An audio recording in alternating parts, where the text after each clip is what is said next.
Nous allons pouvoir passer à la deuxième séquence. Et la deuxième séquence, c'est sur l'eau et l'agriculture, qui est alors là pour le coup, le domaine agricole est un domaine particulièrement important. Est-ce que Marie Popovska est bien là? Marie, est-ce que... Ah voilà, bonjour Marie, Oui, comment ça bonjour. va? Bonjour à tous. Donc Marie qui a la gentillesse, tout ça, elle est chargée d'affaires internationales à l'agence Auvergne-Rhône-Alpes Entreprises, et c'est elle qui a la gentillesse de se connecter pour et d'animer cette deuxième séquence.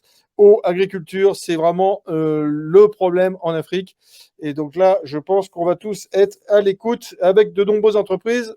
Marie, je te laisse les manettes. Bonjour à tous. Donc, je suis Marie Popkowska, l'agence Auvergne-Rhône-Alpes Entreprises. Je suis ravie de vous accueillir à cet atelier agriculture. Donc, j'aimerais d'abord vérifier si tout le monde est connecté.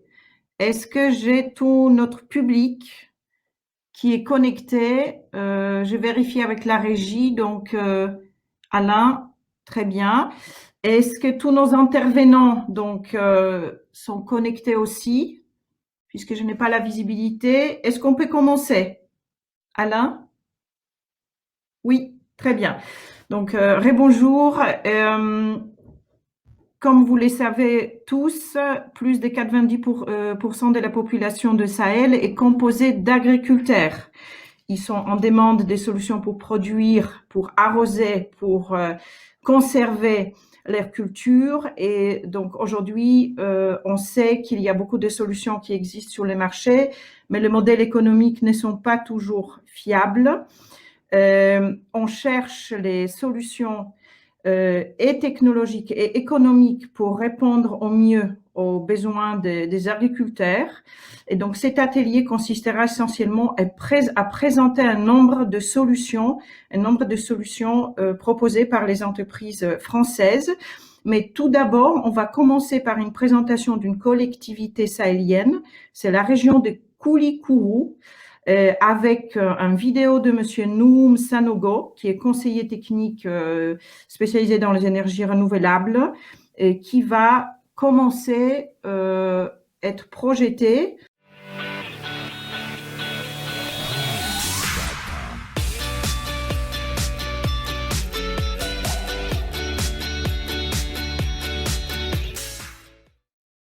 La région de Koulikoro est située au centre-ouest du Mali.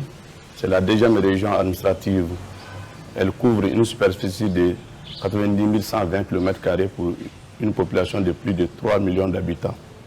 Elle est composée de 7 cercles et 108 communes, donc 3 communes urbaines.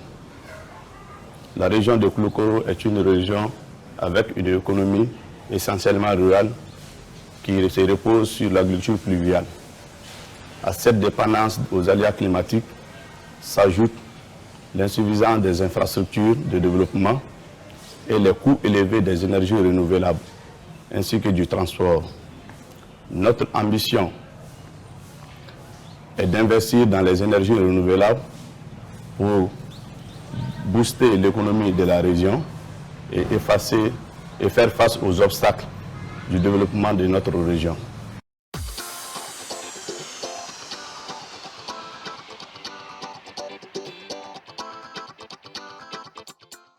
Pour booster le développement économique de la région, le Conseil régional de Koulikoro bénéficie de l'appui de l'Union européenne pour le financement du projet pour la promotion d'une gouvernance locale et d'une croissance économique inclusive qui entend améliorer la situation économique et sociale des populations de la région. Ce projet a deux volets, un volet sur la gouvernance et un volet sur l'investissement.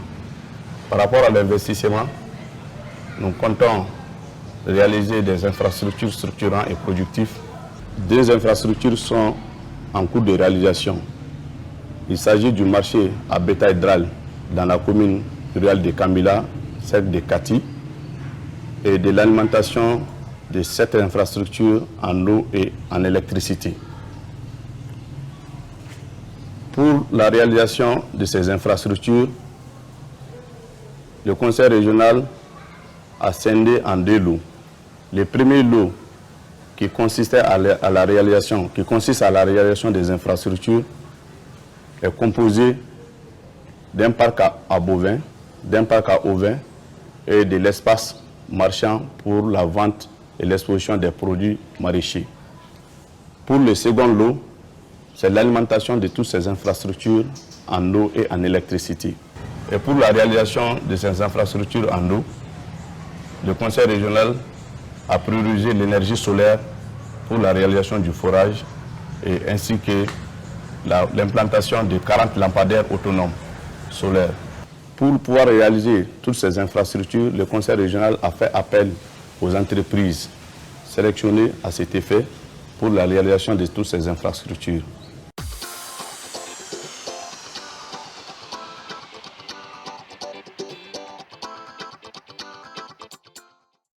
Par rapport aux besoins identifiés et à notre souhait de collaborer en court et moyen terme avec les RF, un nouvel projet de l'Union européenne est à soumettre avant juillet 2021.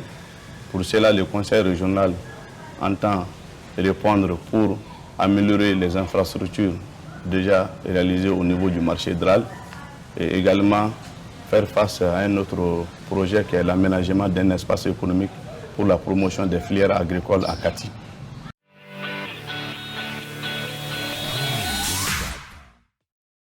Merci pour ces beaux témoignages. Comme vous pouvez voir, la collectivité, la région de Koulikoro, elle a une belle dynamique de projets financés par l'Union européenne, donc certainement avec beaucoup de possibilités, d'opportunités pour les entreprises de la région, les entreprises françaises. Donc, nous allons maintenant écouter les entreprises qui ont des solutions, qui ont des propositions, qui ont déjà l'expérience, des références sur ces travails, soit dans les domaines de l'or ou d'agriculture. Par rapport à l'organisation de cet atelier, donc chacun de vous, aujourd'hui nous avons une dizaine de témoins, donc chacun de vous a 3-4 minutes pour les témoignages. Et j'appelle la première entreprise, Monsieur Xavier Jouin, qui est directeur général de la société Ticilio de la région Sud-PACA. Donc, vous êtes spécialisé dans l'énergie solaire, photovoltaïque. Dites-nous ce que vous faites, quelles sont vos expériences, vos solutions et donc vos références et qu'est-ce que vous pensez faire dans les mois et les années à venir sur les territoires de Sahel. Très bien. Alors, merci beaucoup, Madame Popkowska. Est-ce que vous voyez bien mon écran? Je suis en train de partager ma présentation. J'ai quelques slides à montrer un peu pour expliquer qui on est et surtout qu'est-ce qu'on peut apporter sur toutes les problématiques que vous avez annoncées, agricoles et de l'eau. Est-ce que vous voyez bien ma présentation? On ne voit pas encore votre écran. On ne voit pas encore votre écran. Ah, vous devriez y être pourtant, parce que je suis en partage d'écran. Partager. Est-ce que ça va marcher cette fois-ci? Voilà, là, ça devrait être bon. C'est tout bon? Vous devriez être sur les slides. Parfait, très voilà. bien.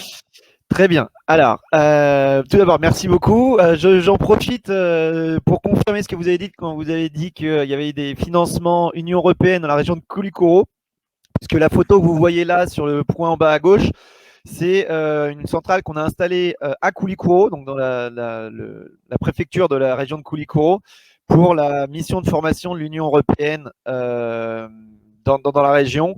Et on y est retourné encore cette année, ça a été installé l'an dernier, on y est retourné cette année pour l'intégrer dans un système un peu plus complet de tout le site où elle est installée. Ticilio, rapidement, on est une entreprise, comme vous dites, qui est dans le domaine photovoltaïque et plus principalement dans l'autoconsommation. On peut apporter des solutions sous forme de conseils, sous forme de centrales vendues et donc construites, par exemple des ONG qui auraient pu monter un projet, ou, et ça c'est ce qui nous différencie de beaucoup de nos concurrents, on peut amener le financement également, donc sous forme de location, et on est sur toute la vie du projet, donc sur la conception jusqu'à la maintenance. Pour donner quelques chiffres, on est maintenant 10 et bientôt presque une quinzaine puisqu'on a des recrutements en cours. On a un chiffre d'affaires l'an dernier un peu en dessous du million d'euros. On devait atteindre le million d'euros, mais Covid est passé par là. Ça a donc repoussé un petit peu. Et on travaille avec beaucoup de de grands noms, on va dire, sur l'Afrique sahélienne, qui est notre cœur de métier, puisqu'on a déjà construit au Mali, au Ghana, au Niger. On va retourner au Mali encore pour 3 projets cette année. On a construit en Somalie et donc divers pays. Sur la question donc de l'agriculture et de l'eau, on a déjà fait des projets dans l'eau. Alors par exemple en France, pour une centrale qui accompagne une station d'épuration. Un des problèmes qu'on a vu, nous, c'est que de targeter un seul des besoins, c'est un peu louper l'image complète de la zone rurale un peu en Afrique. C'est-à-dire qu'on peut effectivement solariser le puits, on peut amener une chambre froide solaire, on peut amener de l'électrification solaire, par exemple par les lampadaires solaires. Mais en fait, ce qu'ont besoin les gens, ce n'est pas d'électricité, c'est de besoin. Donc de l'eau, du froid, de la lumière, de la télécommunication et de quoi faire tourner les machines. Et donc, l'électricité n'est que le vecteur. Et donc, nous, Tissilio, on n'est pas spécialiste de l'eau, on n'est pas spécialiste du froid, on n'est pas spécialiste de la lumière. En revanche, on est spécialiste du vecteur pour pouvoir amener l'énergie pour que tout puisse fonctionner sur la zone rurale. Et justement, c'est pour ça que nous, on propose une approche de plateforme multiservice où en fait Tissilio apporte le hub, qui est donc cette solution containerisée là, qui est schématisée ici, où il y a des panneaux solaires sur le container, mais aussi à côté, qui va permettre après de travailler avec des partenaires qui sont eux les spécialistes de leur domaine, où il y en a d'autres qui participent après, je pense à Fricol par exemple, qui est spécialiste, lui, du froid, et qui donc va venir en fait, on va créer un microcosme qui se branche sur cette centrale solaire et qui permet d'amener les autres besoins, donc du froid, un conteneur froid, du pompage d'eau, du traitement de l'eau. Je pense à une entreprise qui s'appelle Ocean française qui au Sénégal propose du traitement de l'eau pour que les gens puissent avoir de l'eau propre dans les villages. De l'électricité pour l'école ou pour, si je pense au Sénégal, au Mali, pour la mosquée, pour ce genre de choses. Et bien sûr, l'électrification du village. Et donc, on crée ces partenariats avec d'autres entreprises françaises pour amener cette plateforme. Et bien sûr, c'est ce qu'il y a, juste avant que je rentre, j'ai entendu la personne de chez Ingénieurs sans frontières qui disait très important le côté maintenance. Puisque chacun est spécialiste de son besoin, du froid, de l'eau, de l'agriculture. Le hub a un système de monitoring à distance qui est très robuste et simple pour être sûr que tout fonctionne. Et donc ça, c'est un peu le côté infrastructure. La vision qu'on a, nous, c'est ces projets ne peuvent pas se faire s'il n'y a pas des partenaires locaux. Donc, on a tout le temps, on travaille toujours main dans la main avec nos partenaires dans les pays. Vous voyez là à peu près les pays où on a des partenaires et le nombre de partenaires qu'on a dans chacun de ces pays. On travaille tout le temps avec eux pour qu'il y ait un transfert de compétences vers nos partenaires locaux et être sûr surtout que la maintenance est faite. Quand on vient installer la plateforme, on vient avec notre partenaire, on envoie en général un chef de chantier qui va travailler avec le partenaire local main dans la main pour être sûr que derrière, la maintenance soit bien faite. La personne qui sait le mieux maintenir la centrale, c'est en général celui qui l'a montée. Et donc, ils connaissent chaque boulon de la centrale. Un point extrêmement important, on ne fait que de la très haute qualité. On a vu beaucoup trop de centrales, nous, en Afrique, qui ne fonctionnent pas. Après 2 ans, elles ne fonctionnent pas. Nous, on estime que c'est pas parce qu'on travaille en Afrique que les normes, c'est que pour l'Europe. Les normes qu'on applique sur tous nos projets africains sont exactement les mêmes que celles qu'on applique sur nos projets en France. Et donc, cette idée de qualité est extrêmement importante. L'environnement est encore plus complexe en Afrique, donc encore plus besoin de qualité. Donc, si je dois résumer un peu notre approche, c'est cette idée de plateforme qui regroupe différentes entreprises autour donc, du vecteur énergie, qui sont donc pour apporter de l'eau aussi bien aux ménages qu'à l'agriculture, pour amener du froid, pour pouvoir conserver les récoltes plus longtemps, pouvoir arriver jusqu'au revendre la totalité, pas seulement 50%, parce que les 50% restants ont été abîmés. Donc voilà. Et le partenariat est entre entreprises françaises pour la partie infrastructure et très très fort avec la partie donc installation, avec des partenaires locaux qui donc gagnent en compétences et montent en compétences et se diversifient sur des domaines de compétences qu'ils n'avaient pas avant, par exemple le froid, l'eau et ce genre de choses. On avait 3 à 4 minutes. Je crois que j'ai à peu près réussi à tenir le timing. Donc, je passe la main au suivant. Les slides seront, je crois, disponibles dans les jours qui viennent. C'est parfait, Xavier. J'en profite pour poser une question. On a le Allez-y. timing à peu près souple. Et alors déjà, à tous les publics, les échanges ont lieu sur Swapcard, donc auquel pour l'instant, j'ai pas la visibilité. Mais si jamais il y a des questions, veillez sur Swapcard parce qu'il peut y avoir des réponses en individuel. Donc vous pouvez échanger en parallèle là-dessus.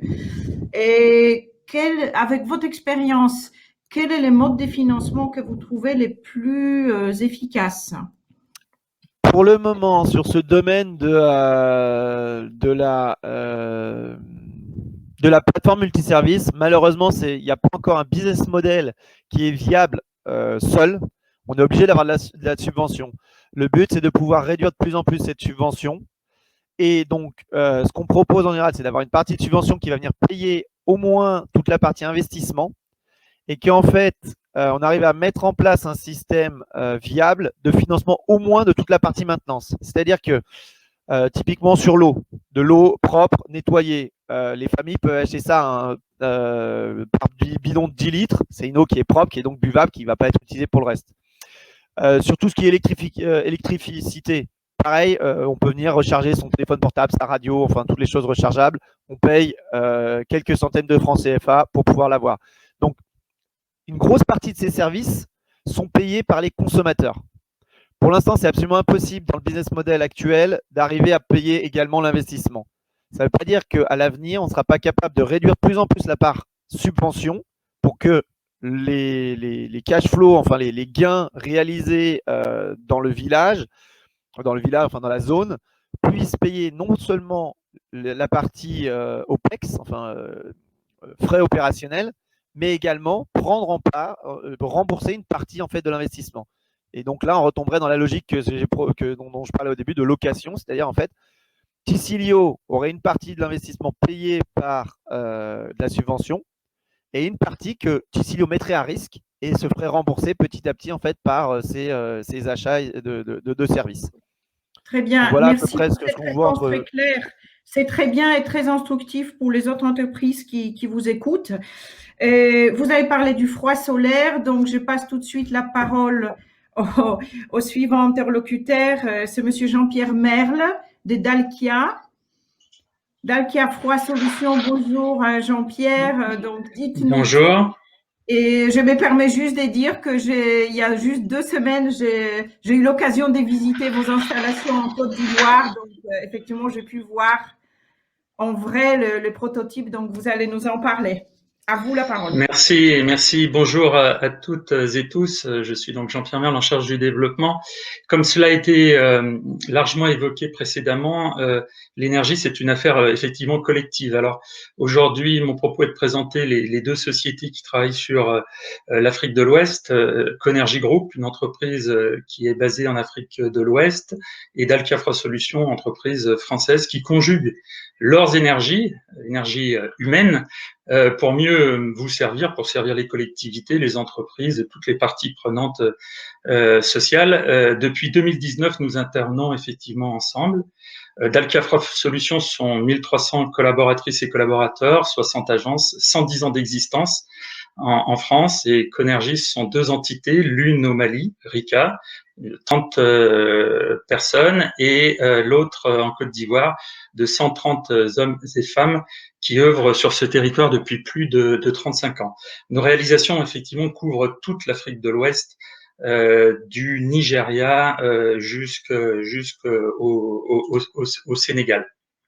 Alors, nous mettons en œuvre de la conception, installation et maintenance des installations frigorifiques et de traitement d'air, de process et de confort. Notre collaboration, elle permet effectivement de coller aux spécificités locales de chaque pays, parce qu'il y a bien plusieurs pays, plusieurs types d'infrastructures, types également de culture, en proposant un large éventail de technologies qui couvrent justement l'ensemble des températures, alors positives et négatives, bien sûr, en fonction de la nature des produits et de leur transformation et de leur commercialisation. Notre objectif avec les exploitants, c'est bien sûr d'arriver aux bonnes solutions techniques économiques. Il s'agit de conjuguer l'un et l'autre, en mettant en avant l'efficacité énergétique, c'est-à-dire consommer moins d'énergie. On sait que l'énergie électrique pèse très lourd dans les bilans, dans les charges. Les solutions également à faible impact environnemental et en proposant notamment des fluides durables, c'est-à-dire des fluides naturels, des fluides HFO, des fluides hydrocarbures qui ont pour caractéristique principale de diviser jusqu'à 1000 l'impact environnemental, ce que l'on appelle le pouvoir de réchauffement total ou global. Donc ça, c'est un élément aussi important et j'y reviens dans le cadre de la formation. Pour atteindre ces objectifs, il faut un accompagnement local, des ressources techniques de proximité, c'est essentiel. Elles sont indispensables pour assurer la chaîne du froid, puisqu'il s'agit bien d'une chaîne. Si la chaîne est rompue, effectivement, le froid n'est pas maintenu et donc la garantie des produits, les conservations des productions post-récolte, qui, bien évidemment, avec tout ce dont on a parlé précédemment doivent être augmentés. Ça ne sert à rien pour augmenter effectivement la production si elle est perdue derrière dans sa logistique et dans sa conservation. Donc nous vivons vraiment notre métier comme un service. La formation est essentielle pour assurer la pérennité et la performance des installations.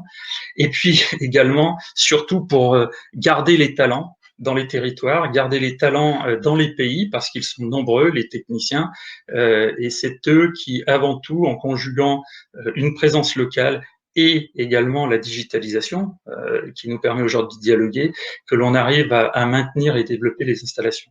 Donc vous voyez quelques illustrations, notamment la réalisation de l'aéroport de Bamako qui, pour ce qui est du traitement d'air, a été réalisé par nos sociétés. Alors, concevoir, installer et maintenir, c'est la clé d'un bon retour sur investissement. C'est la vision que l'on en a pour nos clients. Bien sûr, dans les domaines de l'agroalimentaire, vous avez quelques illustrations. Dans le domaine agricole, je l'ai évoqué, de la post-santé, dans le post-récolte, pardon, dans la santé, et plus généralement pour tout process, toute industrie qui nécessite le contrôle des ambiances, non seulement en température, mais également en hygrométrie, en empoussièrement, en gestion des flux d'air. Et la pandémie nous rappelle que la qualité de l'air est primordiale, la maîtrise des ambiances est cruciale. Donc, quelques réalisations qui sont aujourd'hui en cours et qui ont été réalisées, notamment en Côte d'Ivoire, que vous pouvez visualiser et visualiser de nouveau sur la plateforme. Alors, un peu moins attractif, mais cependant nécessaire pour conserver vos produits. Et effectivement, toute l'arrière-salle, ce sont effectivement principalement des tuyaux, des systèmes thermodynamiques, c'est ce que l'on met en œuvre, des systèmes de distribution. Je l'ai évoqué avec la digitalisation. Donc, la qualité de réalisation, elle est tout aussi importante que la qualité des installations, que la qualité des matériels utilisés, la qualité de montage, avec des conduites instrumentées. C'est la garantie d'avoir un bon mix entre le CAPEX et l'OPEX. On propose vraiment des solutions gagnantes. On propose pas forcément les CAPEX les plus bas, mais on assure effectivement la pérennité d'une installation et donc des retours d'investissement qui garantissent aux clients eh bien effectivement un positionnement optimum et très concurrentiel. Vous voyez notamment, même si ça sort un peu du cadre agricole, on a réalisé le dernier des infrastructures hôtelières, notamment à Abidjan, le Movenpick, qui se classe comme Edge, donc avec 30% de consommation d'énergie en moins de tout ce qui se fait actuellement. Et pour résumer en synthèse, et l'essentiel, c'est de nous contacter. Nous avons mis et nous mettons encore en service en Côte d'Ivoire actuellement et au Nigeria des installations avec des retours d'investissement à très moyen terme. La preuve est faite. Et nous vous invitons à nous contacter pour nous rencontrer. Comme cela a été évoqué, on vous reçoit avec plaisir. On a un démonstrateur à Abidjan. Merci pour votre attention et très bonne journée. Témoignage, et effectivement, c'était passionnant de voir aussi vos équipes, vos confrères sur place, les jeunes ingénieurs très engagés et ces discussions avec les coopératives et aussi les prospects industriels pour travailler sur ces projets des démonstrateurs de conservation de fruits à Abidjan. Et donc, comme évoqué avant, toutes les questions Si elles sont posées, elles sont sur la plateforme Swapcard. N'hésitez pas à regarder.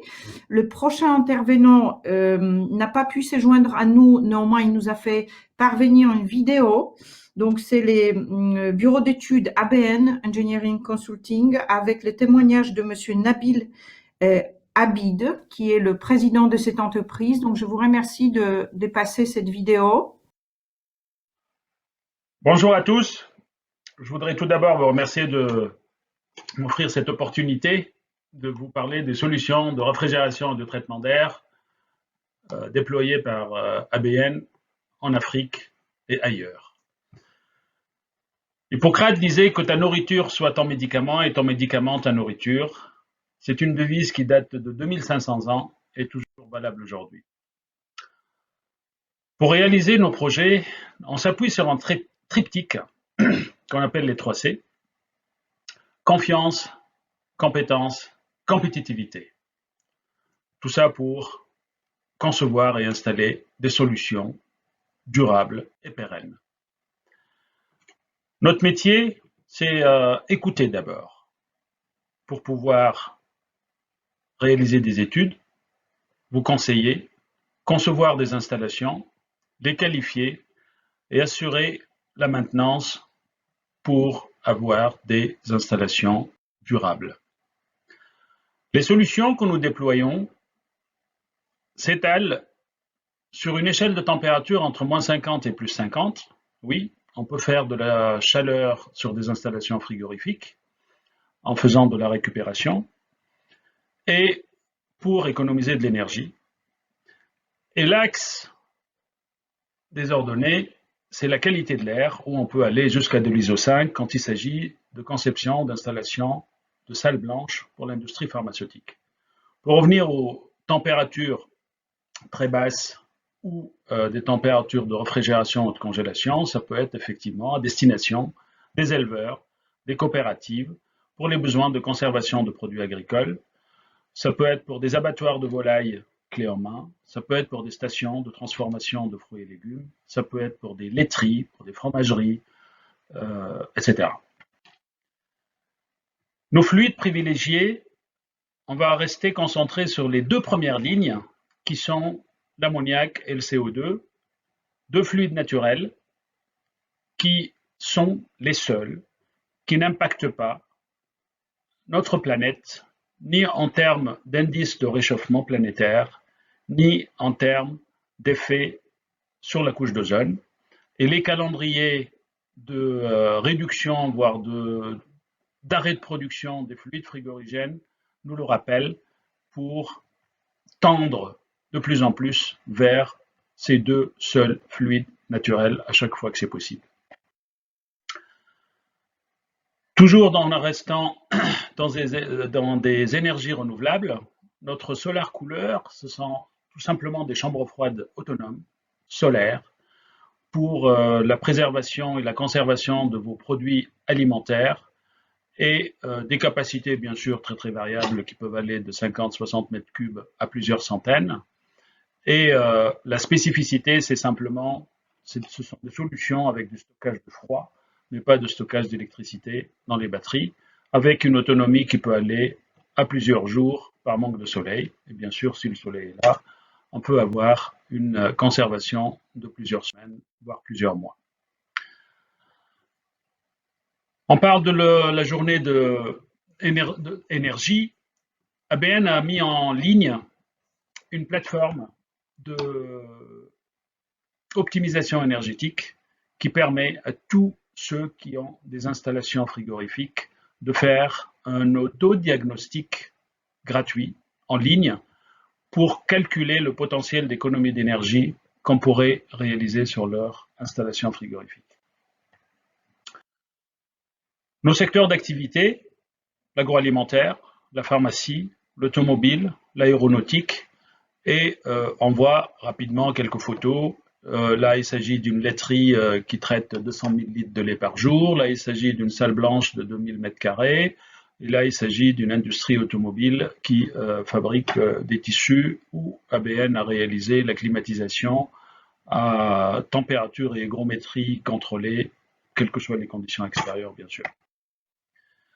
Quelques réalisations sur le continent africain, bien sûr très très présent avec nos 3 agences sur l'Afrique du Nord et un démarrage sur l'Afrique de l'Ouest et notamment en Côte d'Ivoire aujourd'hui. Quelques noms qui nous ont fait confiance et qui nous font encore confiance, aussi bien dans le domaine du lait, où on voit des noms comme Danone, Yoplait, Häagen-Dazs, Lactalis, Candia, Vitalait, Almacim et j'en passe.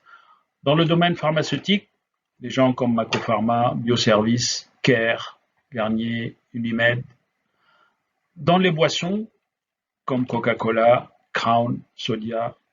Et dans le domaine des fruits et légumes, comme Bonduelle ou McCain, Frigo Confort, Landor, Dundee, dans la viande. Et pour nous contacter, ci-dessous, vous avez toutes nos coordonnées en France, en Tunisie, en Algérie, au Maroc et en Côte d'Ivoire, à Abidjan. Merci de votre attention. Merci pour cette présentation. Effectivement, on a envie de poser des questions, mais on ne peut pas puisqu'on avait une transmission vidéo. Par contre, il y a le contact de cette entreprise et je suppose qu'elle est dans le public aussi. Les représentants sont dans le public, donc vous pouvez discuter directement par Swapcard. Et maintenant, nous passons de l'autre côté de la Terre, c'est-à-dire on va inviter maintenant Monsieur Enou Lebat Ould, le directeur général de la société mauritanienne. Bonjour, qui s'appelle Cogé SARL. Est-ce que vous nous entendez? Bonjour. Je vous entends très bien, merci Ordoski. Je corrige un peu le nom, c'est Lebat Ebou. Je suis le CEO de Cogé, c'est la compagnie générale des énergies renouvelables qui est active dans le domaine du solaire en Mauritanie. En fait, l'entreprise a été créée en 2002 et on se présente sur le marché en tant que systémier. On n'est pas fabricant. On est assemblier, on est fournisseur, installateur et on assure le service après-vente de toutes les applications solaires, que ce soit le pompage, l'électrification rurale. On est depuis quelques années aussi dans le résidentiel. L'intervention aujourd'hui devrait concerner uniquement le pompage solaire. Dans ce cadre-là, nous avons participé pratiquement à tous les programmes de pompage solaire en Mauritanie. Depuis 1991, le PRS1, le programme régional solaire qui a été financé par l'Union européenne pour les pays du SILS. C'était le programme pivot qui a réellement convaincu les décideurs pour s'orienter stratégiquement vers le pompage solaire en tant qu'option.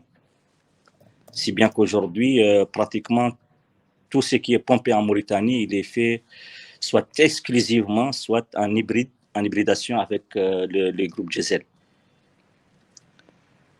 Donc on est dans ce créneau-là et on se développe petit à petit. On s'est focalisé ces derniers temps sur l'électrification rurale par centrale solaire, soit 100% solaire, soit hybride, 50-50, 40-60 solaire diesel, dans les micro-réseaux, les petits réseaux ruraux en BT et en MT, 15 kV.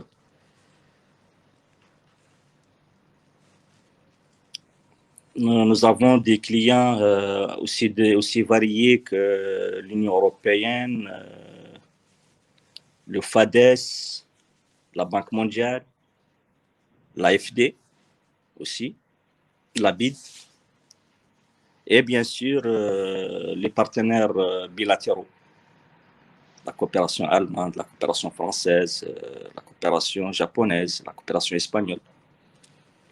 Et on participe à cet atelier. Si jamais il y a des questions, je crois que nous avons notre adresse sur la plateforme. Et merci. Merci. Merci beaucoup, Monsieur Ould. Si vous aviez un message à passer aux entreprises françaises qui vous écoutent, qu'est-ce que vous leur diriez? Je leur dirais que la Mauritanie, malgré qu'elle ne constitue pas un marché potentiel pour les grandes entreprises françaises, elle peut constituer une alternative d'intervention. Nous, particulièrement, nous travaillons avec Apex BP Solar depuis le début, puis après qui est devenu Vernier SA, puis après, aujourd'hui, on travaille avec des entreprises françaises. Et on est ouvert.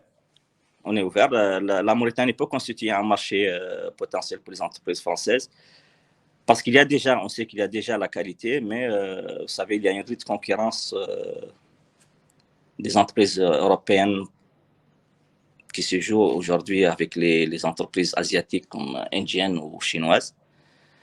Mais il y a parfois des programmes qui cherchent de la qualité et là, il y a une opportunité pour les entreprises françaises.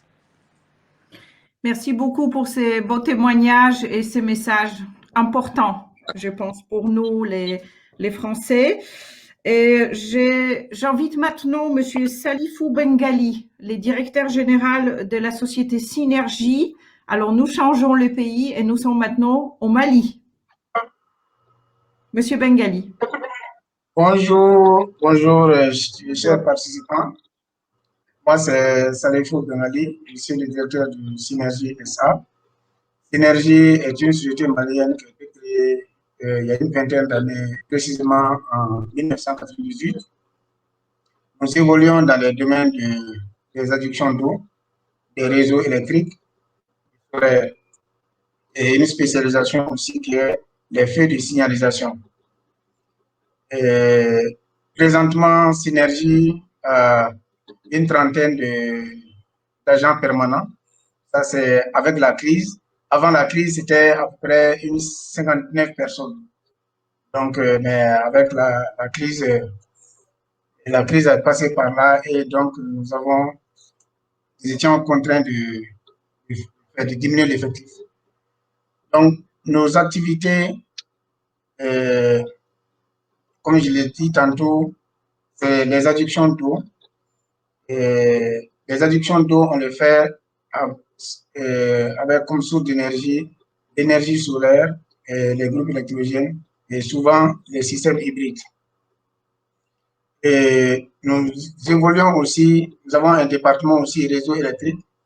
Et dans ce cadre, nous travaillons beaucoup avec la société Énergie du Mali et par rapport de la haute tension, moyenne tension, basse tension. Moi-même, j'ai fait mon diplôme d'ingénieur en solaire et j'ai fait le PhD en réseau électrique. Et présentement, la présentation est sur, on peut passer, on peut aller un peu avec les slides. Nous avons fait, par rapport à l'adduction d'eau dont il est question dans cette présentation, et aujourd'hui, Synergie a installé environ 560 adductions d'eau de sa création à aujourd'hui, sur toute l'étendue du territoire. Nous avons eu aussi à faire des installations au Tchad, au Niger, au Togo. Et dans ces installations, nous travaillons, nous avons commencé notre collaboration avec Apex BP qui était à Montpellier. Et après, nous avons travaillé avec Foutalia. Et nous travaillons actuellement avec Entech qui est à Quimper. Et en marge des adductions d'eau, parce que qui parle d'adduction d'eau parle de sécurité, nous travaillons avec Fonroche, avec les lampadaires solaires. Et nous avons fait, il y a 2 ans, un programme avec le conseil régional du Mopti, avec 200 lampadaires solaires avec du Fonroche. Et en même temps, qui parle d'adduction d'eau parle de source d'énergie. Donc, nous sommes aussi, nous avons un département qui s'occupe des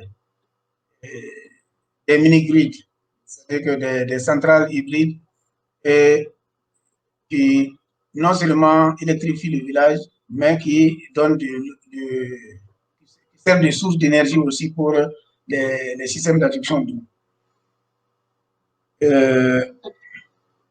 C'est pas les slides ne suivent pas.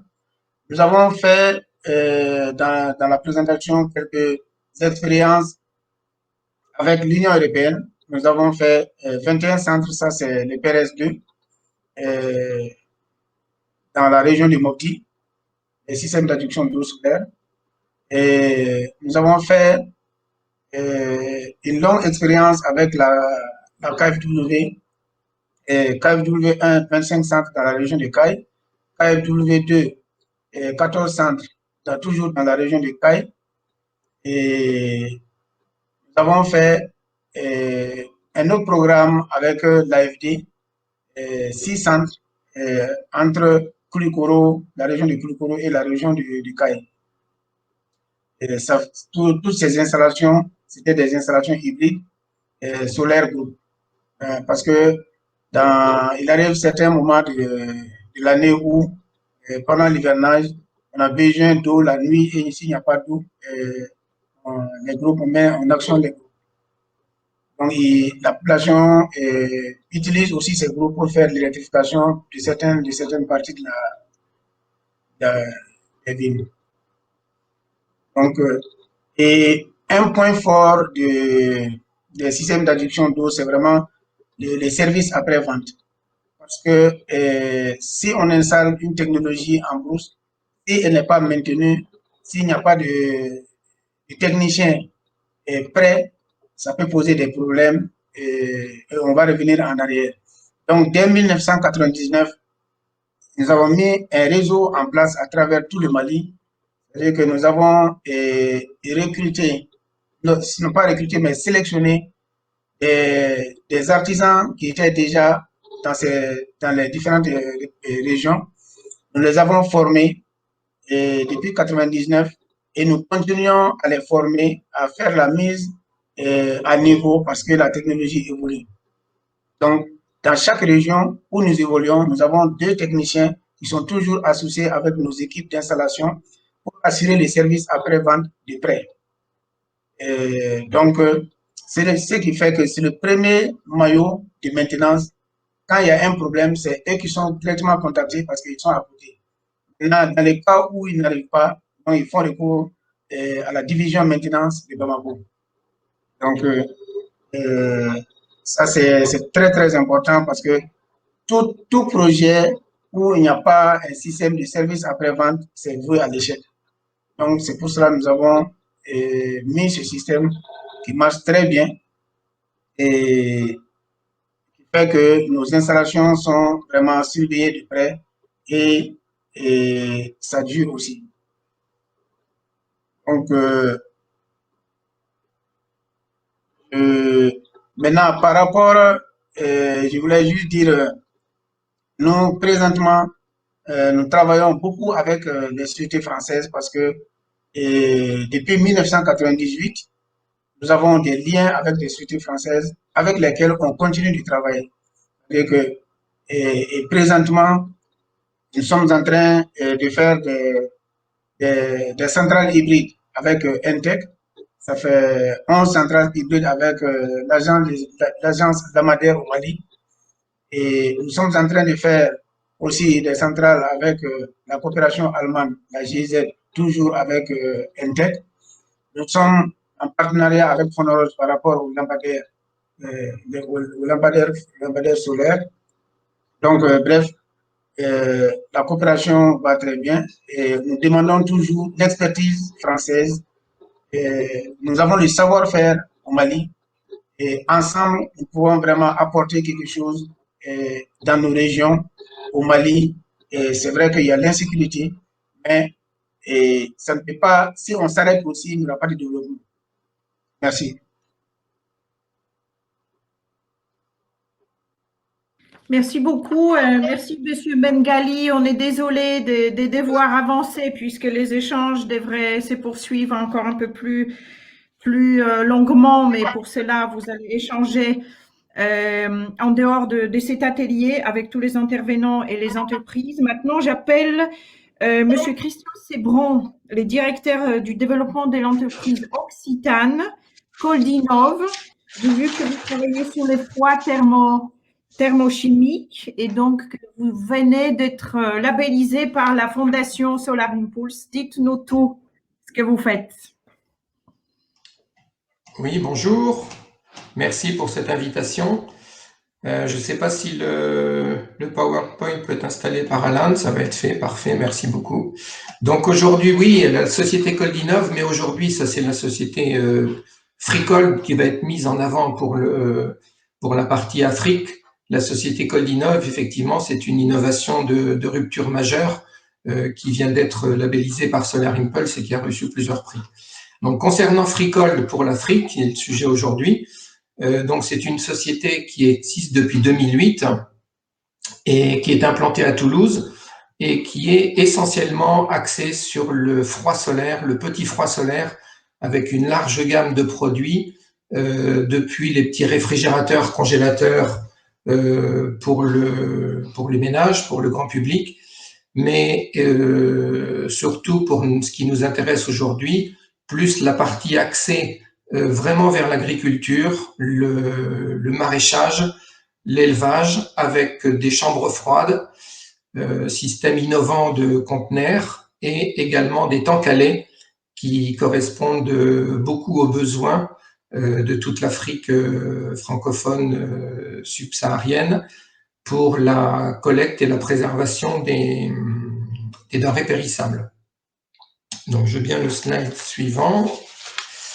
Donc, nos produits sont surtout avec une gestion intelligente de l'énergie, avec soit des mini-centrales photovoltaïques qui peuvent être couplées à des batteries ou des plaques tectiques. Et là également, on a une réserve de froid brevetée avec le système Ecotener.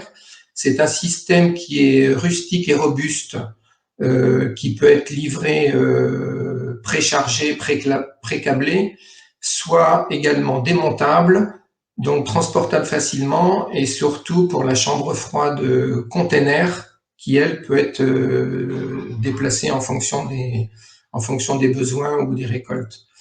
C'est une solution qui est spécialement adaptée au climat et au contexte africain, de par sa robustesse, et c'est surtout un savoir-faire français avec des composants soit français, soit européens. Donc, slide suivant. Le contexte, c'est surtout ça qui est très important. Ce que l'on souhaite, Fricol, parce que moi j'ai fait toute ma vie professionnelle dans le froid, et notamment une partie en Afrique, et on se rend compte que le problème majeur en Afrique, c'est les pertes post-récolte qui peuvent être très importantes, atteignent très souvent 50% sur les différentes productions maraîchères, et notamment l'oignon, qui est une denrée sur toute l'Afrique francophone très cultivée, très présente dans la nourriture, mais avec des pertes qui sont de la moitié. Donc, ce qui occasionne un manque à gagner et surtout une insécurité alimentaire.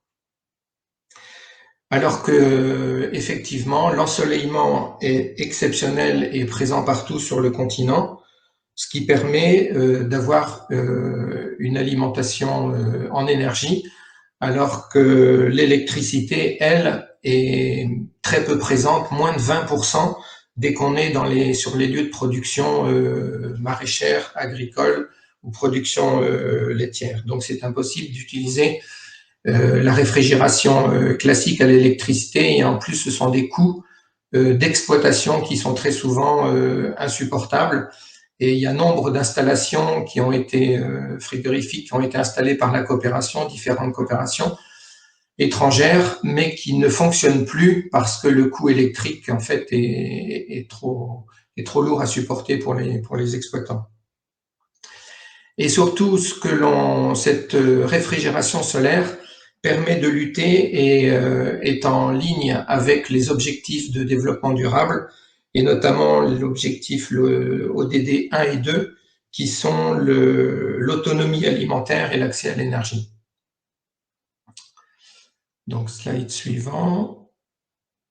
Voilà. Donc ça également, c'est ce qui permet de voir que, par exemple, en Afrique de l'Ouest, c'est le taux actuel de réfrigération. Par rapport à l'Europe de l'Ouest, où on est à 100% sur la viande, le lait, le poisson, et sur les fruits ou légumes, on est en 40-50%, mais parce qu'en fait, tous les fruits et légumes en Europe n'ont pas besoin d'être mis au froid.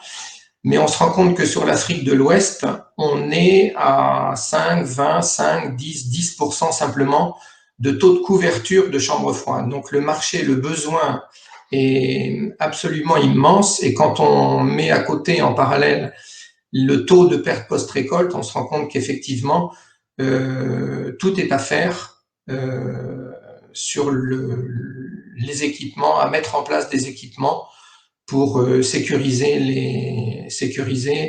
les récoltes, la production maraîchère, et surtout apporter des revenus à la petite agriculture ou aux éleveurs qui n'arrivent pas à vivre de leur production.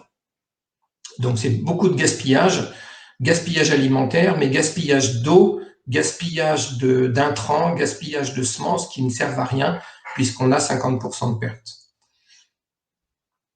Donc, slide suivant. Voilà. Donc les objectifs, les avantages et les objectifs concurrentiels, c'est diminuer les pertes post-récolte, ce qu'on a vu tout à l'heure, préserver les qualités nutritionnelles, augmenter les revenus des agriculteurs, apporter un développement économique et assurer la sécurité alimentaire.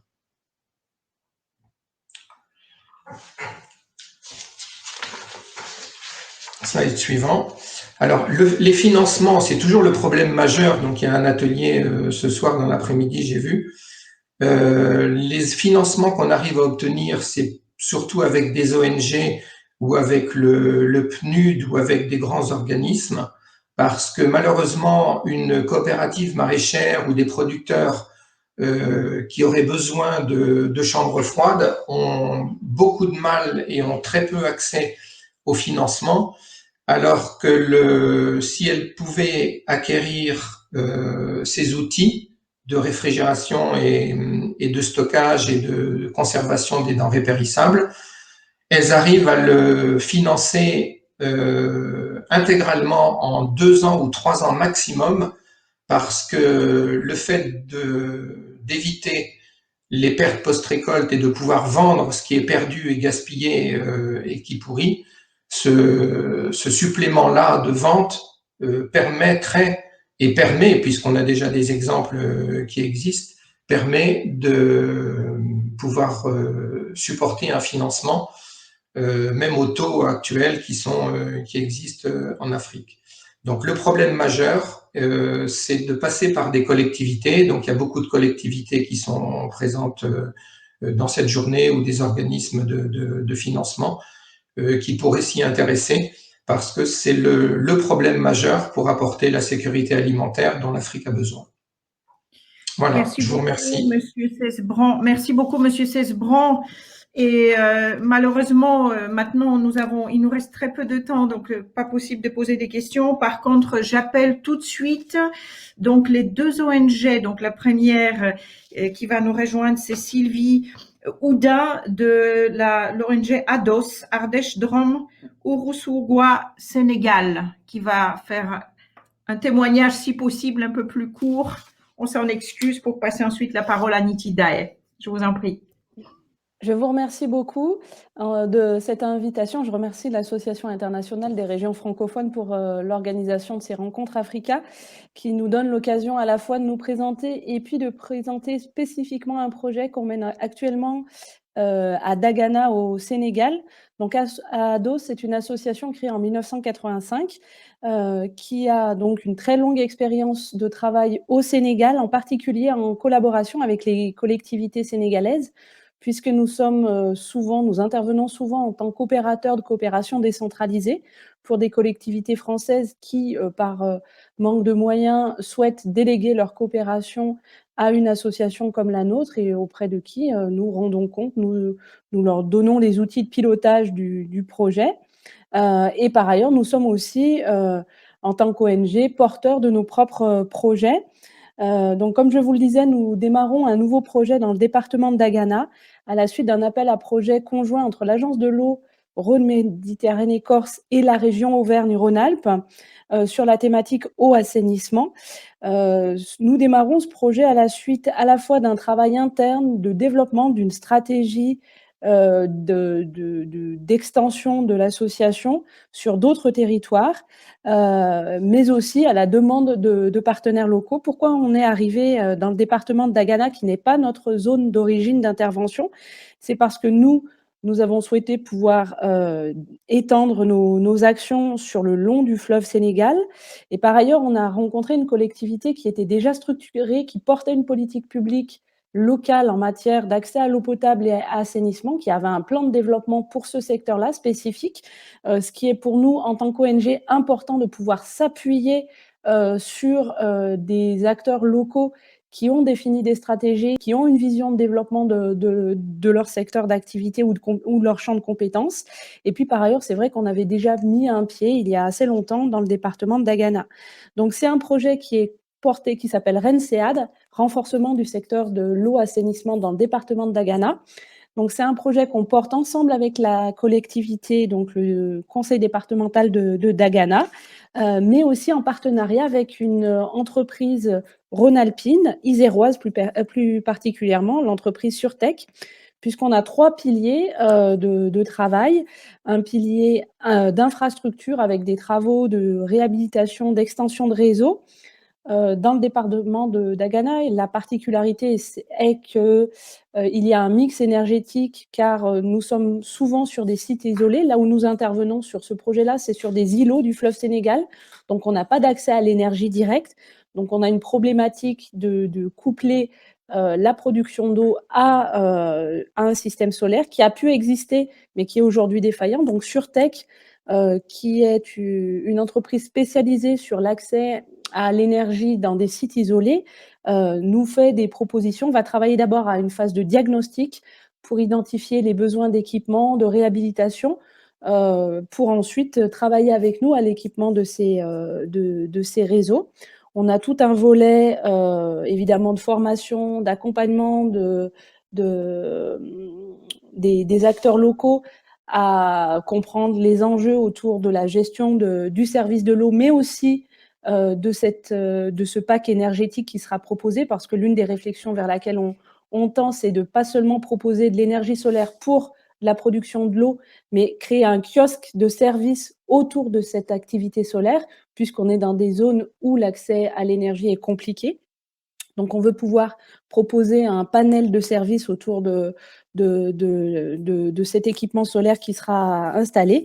Et puis, on a tout un travail autour de la gouvernance du secteur avec l'implication des usagers de l'eau. Donc, vraiment, vous voyez, la particularité de ce projet, c'est vraiment de mixer un travail tripartite entre collectivité qui définit une politique publique, qui mobilise les acteurs et qui par ailleurs a un rôle dans la gouvernance du secteur, entreprise qui apporte ses compétences, son savoir-faire technique sur des choses très spécifiques, et ONG, nous, habitués à travailler dans des zones plutôt semi-rurales, et donc on accompagne ce projet-là qui a juste démarré, qui va se poursuivre sur une quinzaine de mois. Ça, c'est la phase un peu préalable. Et puis, on aura une deuxième phase de projet qu'on espère toujours soutenue par la région et l'agence de l'eau.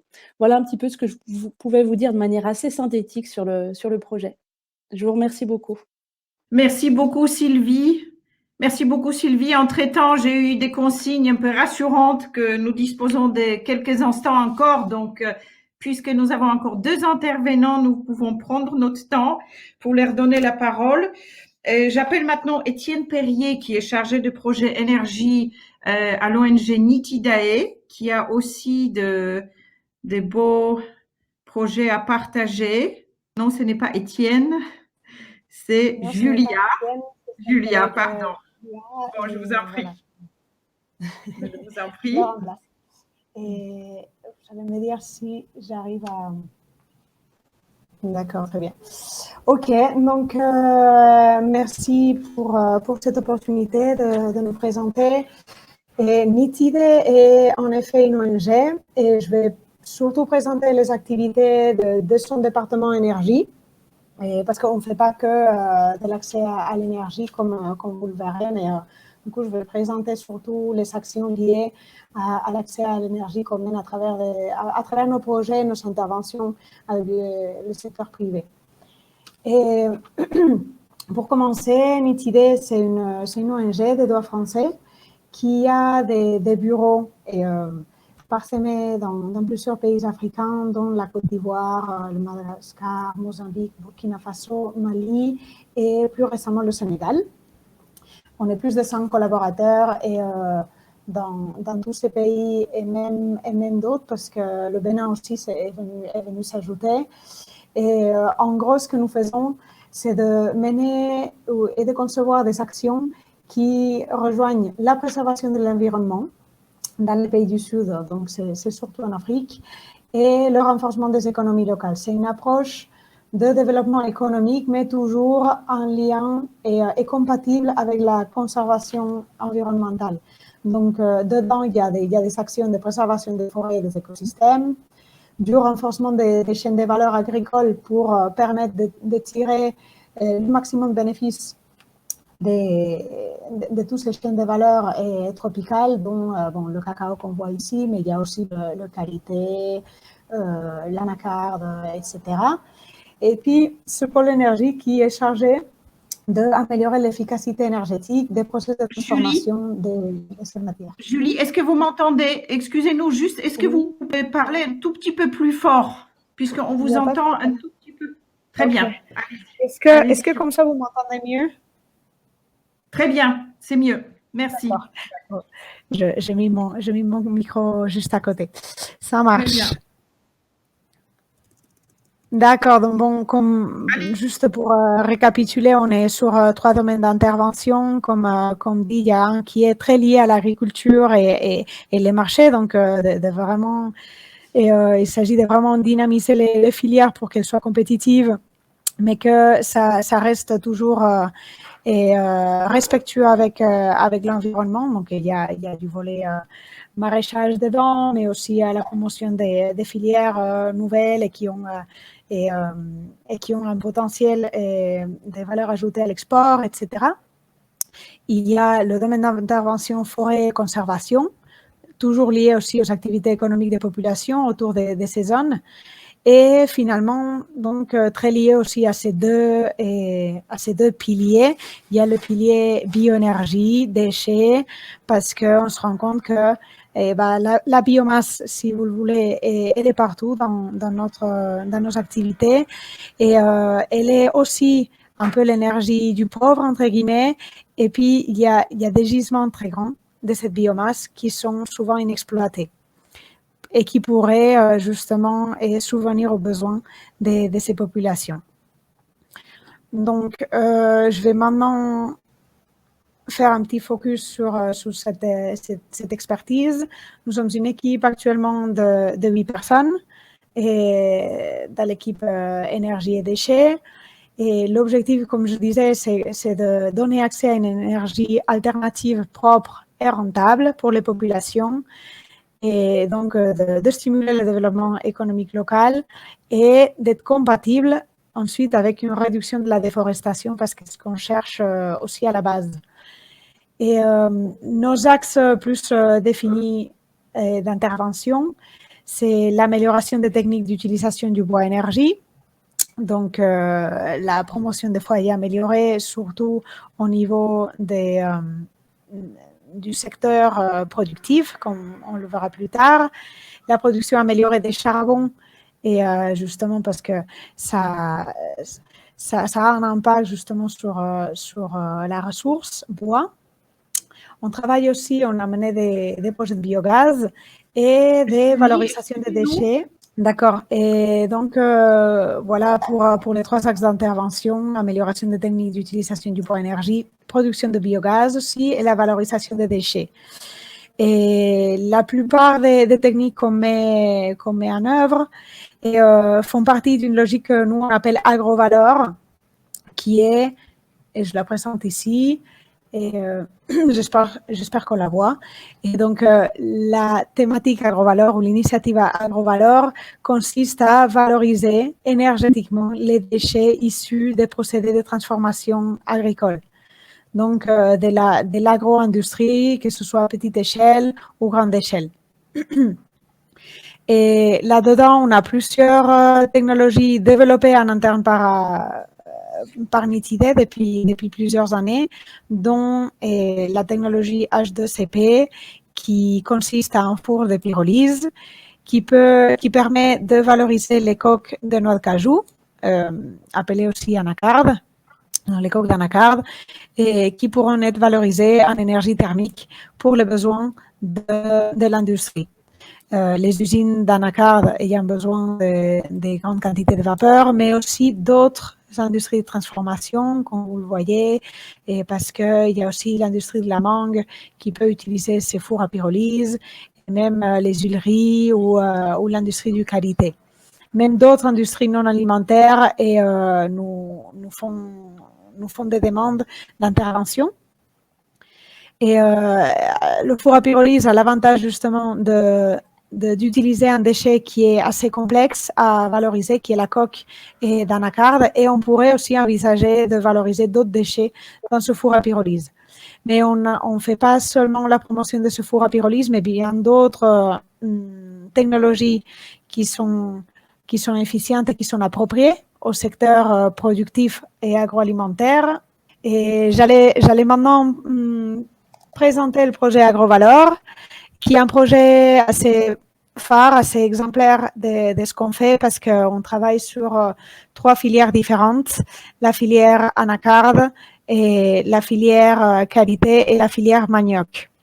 Et l'objectif du projet, c'est de promouvoir et diffuser des techniques et des équipements adaptés à la valorisation énergétique des déchets, qui sont issus donc de ces 3 filières, anacarde, manioc et karité. Et donc, vous voyez quelques photos ici au-dessous. Et donc, des techniciens qu'on a formés au sein du projet pour fabriquer des fours à pyrolyse, mais aussi on a travaillé avec des techniciens soudeurs pour fabriquer des torréfacteurs que vous voyez ici dans l'image centrale, des torréfacteurs mécanisés pour la pâte de qualité. Et finalement, notre intervention sur le secteur manioc et avec les transformatrices de manioc en semoule et d'attiéké. Et donc, ça se passe à Boaké, et on diffuse des foyers améliorés auprès d'elles. Mais aussi des foyers améliorés auprès des groupements qui font du qualité. À Corego notamment, mais pas que. Je passe à une autre slide où on devrait voir plus d'images. Et voilà, bon, pour dire qu'on a fait bénéficier à plusieurs groupements en Côte d'Ivoire. C'est un projet qui est assez intéressant parce que c'est un projet qui regroupe d'autres actions historiques de Nitide qu'on a eu à mener, que ce soit au Mali ou au Burkina Faso, où on a fait ces mêmes actions, mais parsemées dans d'autres projets, et y compris cette assistance technique et ce renforcement des compétences et auprès des techniciens et qui vont devenir des équipementiers et tout équipés pour, après le projet, et pouvoir installer ces technologies d'eux-mêmes. Et un deuxième projet, là je vais m'arrêter, c'est le projet Biostar qui est en cours actuellement. Et c'est un projet mené en partenariat avec plusieurs partenaires, dont le CIRAD qui est le chef de file, qui est le principal. C'est un projet qui se passe au Burkina Faso et au Sénégal, et qui consiste aussi à la valorisation des déchets de plusieurs filières, qui sont l'anacarde, la mangue, le karité, le riz et l'arachide. Et donc, avec toujours la même logique, mais un peu plus une variante une vision un peu plus de recherche parce qu'ici, on va vraiment créer de l'innovation et dans plus d'une dizaine de sites et agro-industriels que maintenant nous sommes en train d'identifier avec les différents partenaires. Donc, il y aura des entreprises, et par exemple au Burkina Faso, des entreprises de séchage de mangue ou de transformation d'anacarde et de karité en beurre qui vont bénéficier de différents équipements innovants pour leur permettre d'accéder à l'énergie et à travers leurs déchets de biomasse, mais aussi il y a une petite composante solaire, peut-être pour l'électrification. Ce projet se passe principalement, comme j'ai dit, au Burkina Faso et au Sénégal, mais il y a aussi 3 pays qui sont le Niger, le Mali et la Côte d'Ivoire, qui sont des territoires ou des pays de dissémination où on aura à faire des activités, notamment avec les collectivités, avec les autorités du pays et avec les équipementiers de ces pays-là pour pouvoir diffuser les résultats qui auront été mis en œuvre au Burkina et au Sénégal. Voilà, je vais m'arrêter ici plutôt. Merci beaucoup Julie. C'est toujours très frustrant ces types d'exercices puisque vous avez très peu de temps et vous faites tellement des choses que chaque présentation, chaque entreprise, chaque ONG mériterait son propre atelier spécifique.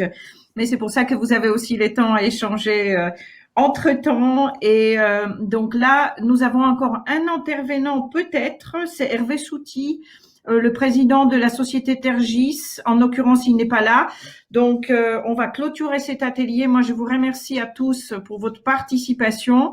Et je vais appeler Yvan, qui est le chef de l'événement, pour faire la transition. Et voilà, merci à tous et puis à très bientôt.